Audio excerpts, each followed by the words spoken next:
Hello, baby. We've returned. Yeah, we'll be singing this episode. Are we good? Okay. Let's try action again. Action!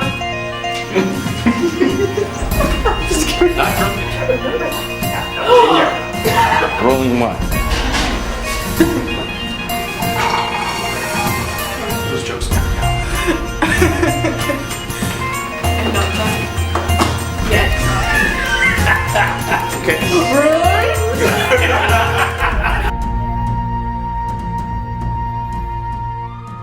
Hi everybody and welcome to episode 18 of Knights at the Round Table. Today we are discussing the 1986 movie Labyrinth, starring David Bowie and a very young Jennifer Connelly. This is the story of 15-year-old Sarah, who accidentally wishes her baby brother Toby away to the Goblin King, who will keep the baby if Sarah does not complete his labyrinth within 13 hours. I'd like to start with general impressions, and since you're here very rarely, Bill, you. Well, I enjoyed this movie. I saw it first actually in theaters. Don't judge me, don't age me.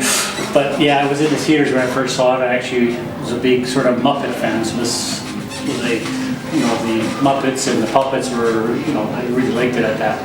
But even, watching it just recently, I still think, some of the messages still come across even today, and, very applicable to today's youth, shall we say, and so forth. So, to me, it was a good movie. Yeah. I saw it a long time ago, obviously too, and I did see it more recently, maybe last year I think, and I saw it again, obviously for this, and it just struck me how stuck in the 80s this was along with Mad Max and the Thunderdome or whatever it was, and all of the Mad Max movies. All of them. It wouldn't have been out of place for Cyndi Lauper to hop on in the movie too. But that aside, it was made in '86, so what do you expect, right? But it just really stands out as a movie of that era.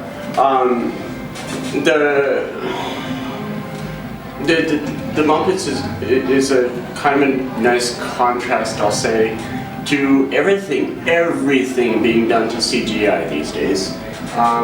Even to people's outfits, like in the Green Lantern, for example. Done in CGI. I know, right? So, it was done by Jim Henson, so obviously there's a lot of care put in there. For the time, I think the movie was very poignant and very well produced for that period. It just shows that it's dated now. Right, so yeah, I agree with both actually. It's a really good film. It's very 80s-tastic. You can, from the music to the costumes, everything is extremely 80s. But I find that part of the movie's charm, though. I think it's what makes the movie quite so charming and endearing and puffy-sleeved. And also, yes, the lessons do hold true today. And I think the inclusion of the Muppets makes this movie, at least for younger viewers, as modern as any other movie. Because it is so alien and it is so bizarre having these Muppets running around that the 80s-ness of it, as alien as it is to people today, sort of fits in with the movie, if you get what I mean. So you could watch it today and know nothing about the 80s and just find it a very bizarre kind of weird movie, but one that still works.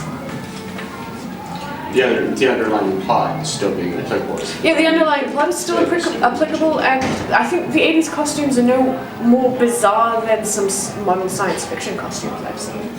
So, Or musical costumes. or musical costumes. Yeah. But yeah, I really liked it. I grew up with this movie. I had very fond memories of this movie, and deep respect for Jim Henson, who is just a brilliant filmmaker and storyteller, and possibly on acid. Fraggle Rock.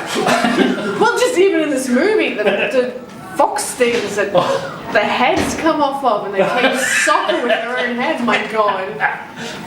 As a kid, that gave me nightmares. I was watching it now, I'm like, wow, this is really trippy. I mean, this is like a really bad acid trip. As opposed to a good acid. As opposed to a good acid trip, which I hear is actually rare. Most of the trips are bad. No. But yeah, Jim Henson, obviously, who directed it, Sesame Street, The Muppets. You know, it has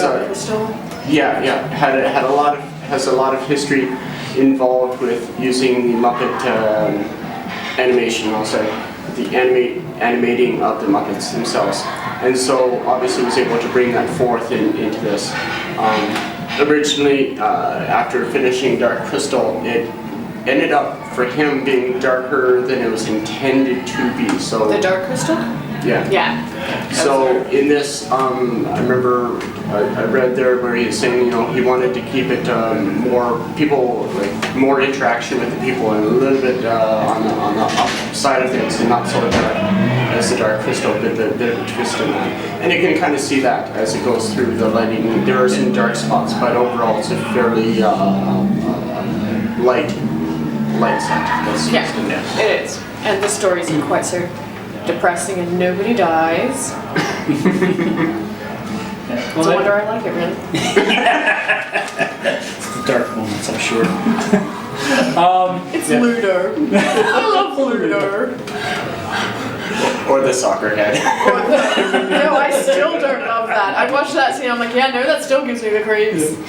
But I was reading earlier there that actually Jim Henson and Brian Fromm, I guess, Froud, sort of the co-creators, actually had been sort of came up with the idea during the filming of Dark Crystal. So, That doesn't surprise me at all. yeah. So obviously they had this mind when they brought George Lucas in on as a producer. So it was actually quite, quite a bit of history of name dropping there, I guess. And Yeah. so forth. I have to say, what green screen was used and the opening credits was extraordinarily terrible animation. But it was still good. It was still endearing. Really very good. Yeah. Except that, I don't know, that 3D owl. It must have cost them a fortune and they could have just filmed an owl. Yeah, animation back in those days probably was not as good as they are today. No. And that's more than the costumes and the music, although the music is incredibly 80s, and so are the costumes actually. But it's the animation that dates it more than anything. The music, as you mentioned, like is definitely 86, and so it's very time set for that. Lots of synthesizer. Yes. The composer, Trevor Jones, between him and David Bowie did 5 songs, I believe it was, and Trevor Jones did 6 songs for the movie. Now, he's been around a little bit. He's done Hamlet, The Scarlet Letter, Cliffhanger, Alien 3, Leviathan, a number of films covering as far as the musical score goes. A lot of those films tend to be in the sci-fi or fantasy era setting, rather, pardon me. So he's used to kind of working with that kind of angle. And I think when you throw in a little bit of David Bowie there, you get even more fantastic. Spandex. With the spandex thing, there's a running joke about this movie, and it's basically David Bowie's crotch. But honestly, this might say more about me than everybody else, but I really don't notice it all that much. At all. I didn't either, actually. With all the other weird shit going on, why would you pay attention to that? There is a scene where Hoggle kneels before him, and it's head, crotch. It's pretty prominent. Wait, but no more prominent than a bulge in someone's jeans. Spandex. Yeah, but even then, I find it the weirdest thing to focus on in this movie. Not. Yes, Matt. Where's your mind?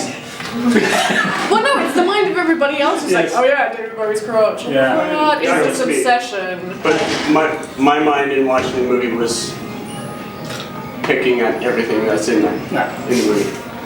Speaking of picking at everything that's in there, the amount of attention to detail Yes, I do. of this movie is really quite phenomenal, considering that most of the cast are puppets. There's the spider, like in the Goblin city. Yes. The spider that runs down the side of the building that has nothing to do with the battle, and it's probably literally just like a little animatronic spider on a string that runs down the side of a building, but it's there in shot. And there are these little animatronic birds that fly through the screen, through your vision, but they have nothing to do with the story, they're just there. And it's that kind of attention to detail that I really love about Jim Henson movies. It might be to make the story a bit more real. It does, yeah, it pulls you in that little bit more. And I honestly do forget, except for the very bizarre designs of these things, that I'm often watching Muppets. True. There are a few things, like in the beginning there, if you watch through it carefully, where Sarah's in her room and she's putting on the crown and all that, you can see the various dolls in her room and the like. And they're all replicas of the characters that she meets in there. Including the Goblin King, David Bowie, is by her mirror. The one thing that looked out of place, though, she has all these kinds, obviously involved in a lot of fantasy reading now. She has all kinds of these books about Grimm's fairy tale and different fairy tales there. On the shelf, if you look, red book, Judge Dredd. How does that fit in? Really? I did not notice that! That's also, I'm gonna notice that now! Just seriously! Yeah, so, but just, there's... You know, I bet the filmmakers did stuff like that all the way through the movie and they were just giggling to themselves. Well, I think that was actually almost a tendency to do that with any film in there, you know, because there was other poster that, if I remember right, one of the opening scenes of Star Wars, and going back there, is that they had a poster for Star Wars in the bridge of one of the ships. So, yeah. That makes me happy. Yeah, I wonder if at that time those the toys of the Muppets of the characters that were going to be in the movie, if those were supposed to be for post-production for release for sale, because the statue of David Bowie as the Goblin King is fairly decent. It's about, I'd say, 1 high on her desk with the mirror thing. Vanity. Thank you. You're welcome. That word. So, you know, is this promo for what's going to be on sale for when it came out? No, I don't remember. No, there are no Ludo toys running around, which is a shame because I would love a Ludo stuffed toy. The horns and his little smiley face. Smell bad! He was adorable. He's my favorite thing. First dead Wookiee. Actually, I like Didymus. So Didymus. Yes, Didymus. Yes, who had a perfect sense of smell. I could not smell anything. Exactly. The swamp of eternal stench. There was one thing I was reading there that I wanted to kind of mention, see what you guys thought about it too. The reviews seem to be kind of 50-50 about on the movie as a whole. Some people like it, some people don't like it. It kind of has gone into basically a cult movie where some people really Labyrinth, gotta watch it all. Anyway, and a good chunk of that has to do with David Bowie being cast, from what I've read. Now, one of the... I was going to say, Bowie was actually quite a good actor for this. I thought he did a pretty good job for the character he needed to play. Pardon me. I think where a lot of the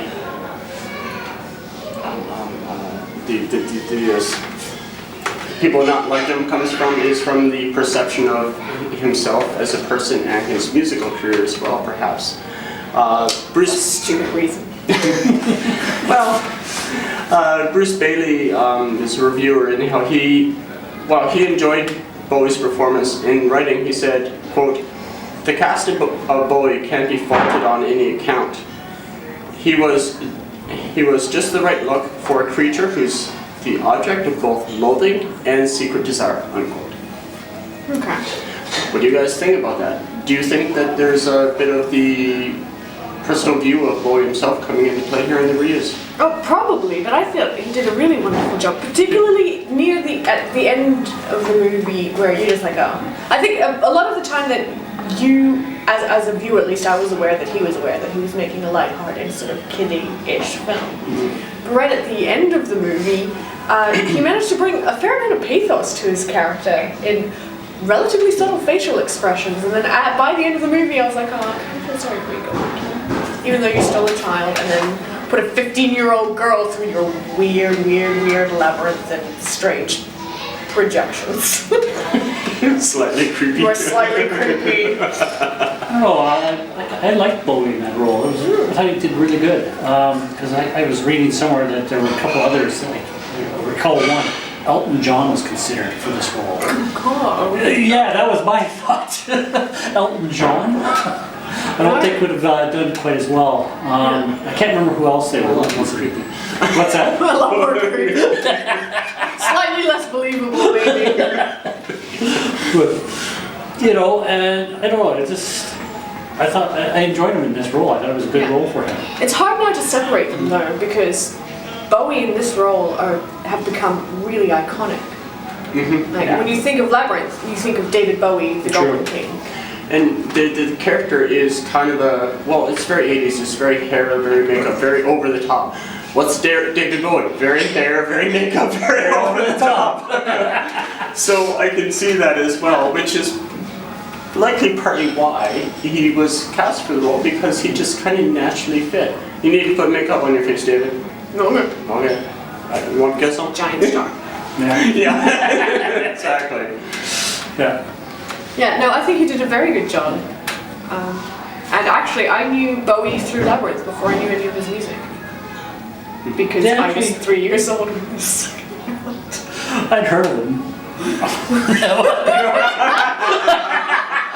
Doesn't mean I was a big fan of him at the time, but I think actually I got more into him after watching Labyrinth. Yeah, so He did a pretty good job. that's worth seeing. It did kick off a lot of people's careers, like Jennifer Connelly. She's had a number of roles since Labyrinth. She had a few roles before this, yes, it's true. But if you look at the types of roles she's had, from the third or fourth character to the first and second character in movies, Labyrinth really helped kick that into things for her. She was, as typical with the 80s, do a bit of overacting. That was very standard for the age. Yeah, it was very standard for the age. Yeah. I did giggle when she was having like her teenage temper tantrum. But then again, Having she was been a teenager at the time. Yeah, but having been a teenage girl, I'm like, what was I going to say? I did have a thought. Does anyone want to jump in with anything? Sure. There were a couple of things I thought were interesting to me. Anyone that knows a bit about Monty Python and his take on humor? There were a few moments that were very Monty Python-esque. Yeah, right? Yeah. Terry Jones from Monty Python wrote the first draft of the film's script early in '84. I did not know this, and thank you for discovering that. That's hilarious. There were a few moments that were very Monty Python-esque. I was looking at it as I was watching it there, I'm like, okay. Because Monty Python does a lot of extremely dry senses of humor, takes on things, and all stuff you have to think about a little bit. And I found there are a couple things in there that just reminded me a lot of Oh, yeah, you're right. Yeah, there was a lot of stuff in there. Monty Python-esque. Did you find your thought? No. I am incapable of thought, I think, right now. The other thing too, at the time, it didn't have a lot of commercial success. It didn't flop, it made a profit, just not as much as that they really Yeah, something like 12 million, right? Yeah, Or 12 million. 12.6 or something. Something like that, yeah. Research, I did it. Now, as far as how Henson felt about this, he generally viewed it as a commercial failure, actually, as far as the film goes. And to such an extent that his son, Brian Henson, he remembered at the time of the film's release it being an extremely difficult period of time for his father's career. And in fact, this was would be the last feature film directed by Henson before his death in 1980. Yeah. So just 1980. sorry, 1990. Pardon me. Just read my words. This was directed posthumously. And post created. By Jim Henson Muppet. I see dead people. Yeah. He found a way to create a flattery. Yeah, and you know what? I think that's a real shame because there was such a vivid imagination and such a creative genius in Jim Henson that really we don't get that kind of creative genius anymore at all. Or if we do, it's disguised in so many special effects, you don't even see it anymore. Yeah. Well, I mean there are some brilliant films like Labyrinth. Pacific Rim was great because it was an original. Yeah, it was an original right from the director's mind, the way that this was, and I don't know. I think it was really sad that he didn't do any more after this. Yeah, a lot of movies coming out these days are based upon books, cartoons, games. Yeah. Reboots. Yeah, reboots. Yeah, exactly. Nothing's really Original anymore. Yeah. Yeah. And I don't mind coming off of a book as long as it's not a reboot, and if it's not a bad book, a good book. Or they could take a bad book and turn it into a great film. True. I'm just trying to think of where that qualifies. Yeah, me too. Haven't seen that yet. The It's last Batman, theoretically possible. Theoretically the possible. last Batman reboot was good. No, that's true. But we're saying from a book to a bad book to a good movie. No one But makes it bad books wasn't- into movies. The That's the problem. Inception, wasn't it? Particularly original. Inception. Inception was. Actually, Inception was quite good. Yes. Actually, Inception's based on real life. Did somebody go back and? You can't tell, but I'm trying to move the wall right now. Okay. All right, if you back to could- Labyrinth. If you were going to rate this out of 5 stars, It's really dated. To me, that's a negative, but you really see that. But taking that out of the picture and accommodating for that and putting it in the movie, as far as the movie, there's a lot of the originality in that I really enjoyed about the movie. But I just found that the plot was a bit linear, that there wasn't as much development as there could have been. So I think that overall hampers the film a little bit. For me, personally, I'm going to give it 3 out of 5.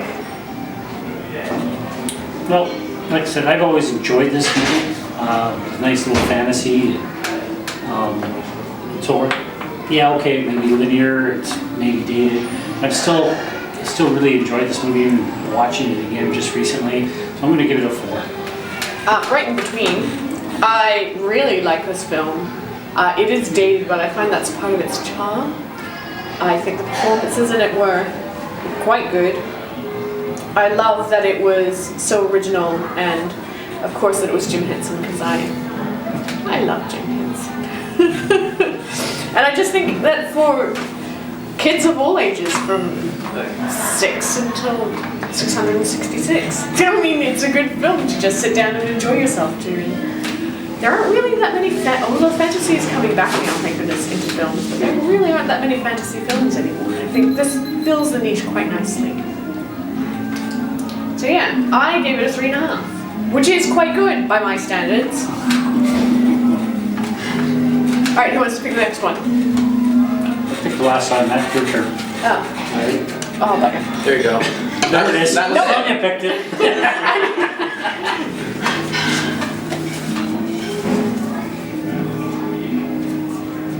Akira. Yeah. Hugo, 2011. I actually quite liked this film. It was an Oscar-nominated film. I think I might even have it on my shelf. I haven't watched it yet. Shocking. So the next movie we will be reviewing is Hugo, The next book we will be reviewing next week is Equal Rights by Terry Pratchett, so stick around for that. I got it right. If you'd like to join the conversation, please leave a note in the comments or hit us up on Twitter or Facebook. I'll leave all the links down below. We'll see you next week. See ya. Bye. What?